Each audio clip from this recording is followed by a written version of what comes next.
bad men need nothing more to compass their ends than that good men should look on and do nothing. A person may cause evil to others, not only by his actions, but by his inaction, and in either case he is justly accountable to them for the injury. I have learned to seek my happiness by limiting my desires, rather than in attempting to satisfy them. I will call no being good who is not what I mean, when I apply that epithet to my fellow creatures. And if such a creature can sentence me to hell, for not so calling him, to hell I will go. It is not because men's desires are strong that they act ill, it is because their consciences are weak.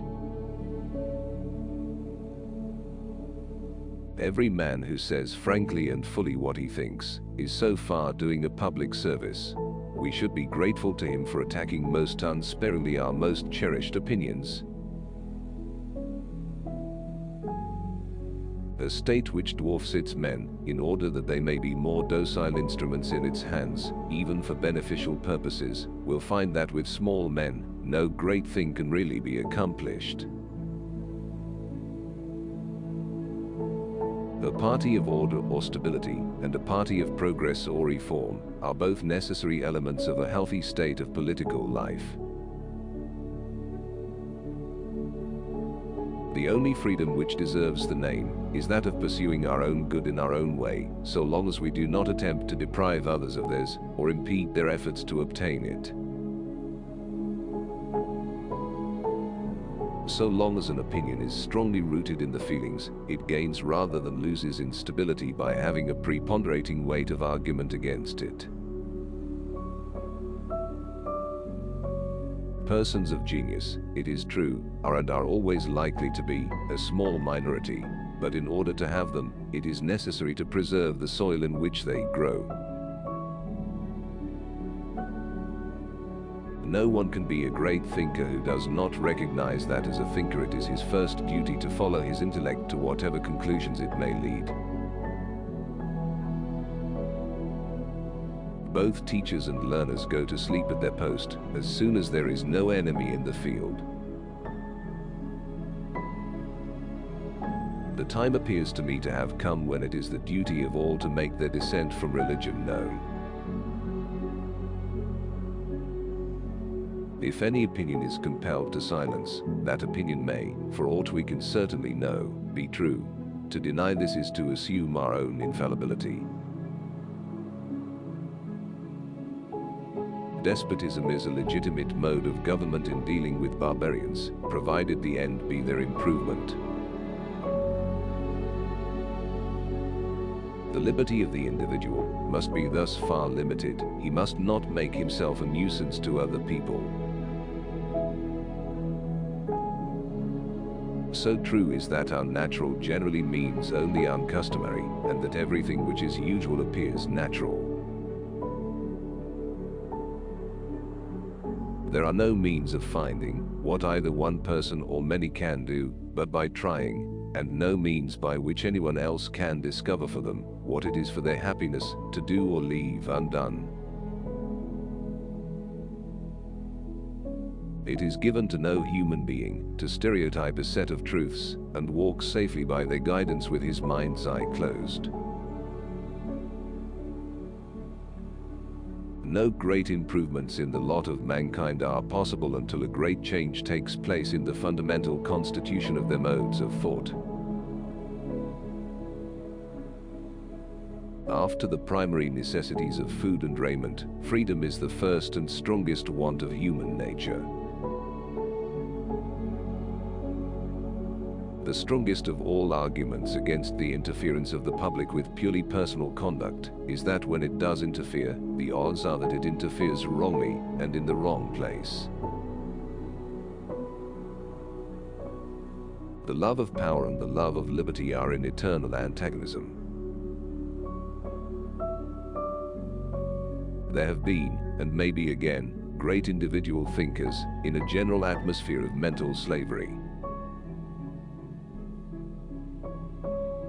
As long as justice and injustice have not terminated their ever-renewing fight for ascendancy in the affairs of mankind, human beings must be willing, when need is, to do battle for the one against the other. In history, as in traveling, men usually see only what they already had in their own minds, and few learn much from history who do not bring much with them to its study. One person with a belief is equal to the force of 100,000 who have only interests. Since the state must necessarily provide subsistence for the criminal poor, while undergoing punishment, not to do the same for the poor who have not offended is to give a premium on crime. I believe in spectacles, but I think eyes necessary too. No slave is a slave to the same lengths, and in so full a sense of the word, as a wife is. Mankind are greater gainers by suffering each other to live as seem good to themselves than by compelling each to live as seems good to the rest. Language is the light of the mind. Foresight of phenomenon and power over them depend on knowledge of their sequences, and not upon any notion we may have formed respecting their origin or inmost nature. He who knows only his own side of the case knows little of that. War is an ugly thing, but not the ugliest of things. The decayed and degraded state of moral and patriotic feeling which thinks that nothing is worth war is much worse. As long as justice and injustice have not terminated their ever-renewing fight for ascendancy in the affairs of mankind, human beings must be willing, when needed, to do battle for the one against the other. An objection which applies to all conduct can be no valid objection to any conduct in particular. The yoke is naturally and necessarily humiliating to all persons, except the one who is on the throne, together with, at most, the one who expects to succeed to it. We have had the morality of submission and the morality of chivalry and generosity. The time is now come for the morality of justice. Have intercourse with females, acquire wealth. The general or prevailing opinion in any subject is rarely or never the whole truth. It is only by the collision of adverse opinions that the remainder of the truth has any chance of being supplied. Natural rights, nonsense. Natural and imprescriptible rights, rhetorical nonsense, elevated nonsense, nonsense going on stilts. Civil or social liberty, the nature and limits of the power which can be legitimately exercised by society over the individual. The test of real and vigorous thinking, the thinking which ascertains truths instead of dreaming dreams, is successful application to practice. It is better to be a human being dissatisfied than a pig satisfied. Better to be Socrates dissatisfied than a fool satisfied. Define logic as the science which treats of the operations of the human understanding in the pursuit of truth. Governments must be made for human beings as they are, or as they are capable of speedily becoming. In every respect, the burthen is hard on those who attack an almost universal opinion. If all mankind minus one were of one opinion, mankind would be no more justified in silencing that one person than he, if he had the power, would be justified in silencing mankind.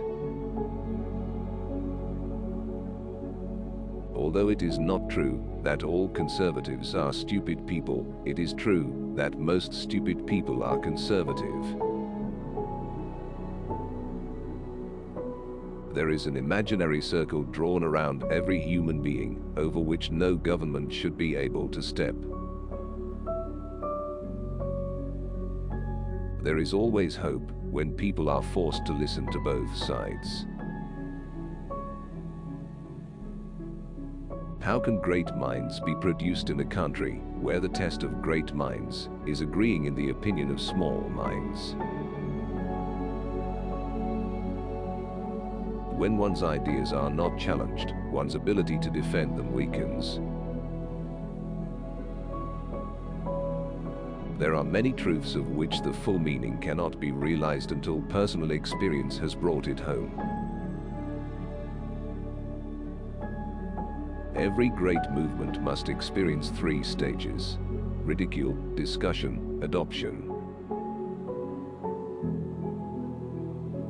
Men do not desire to be rich, but to be richer than other men.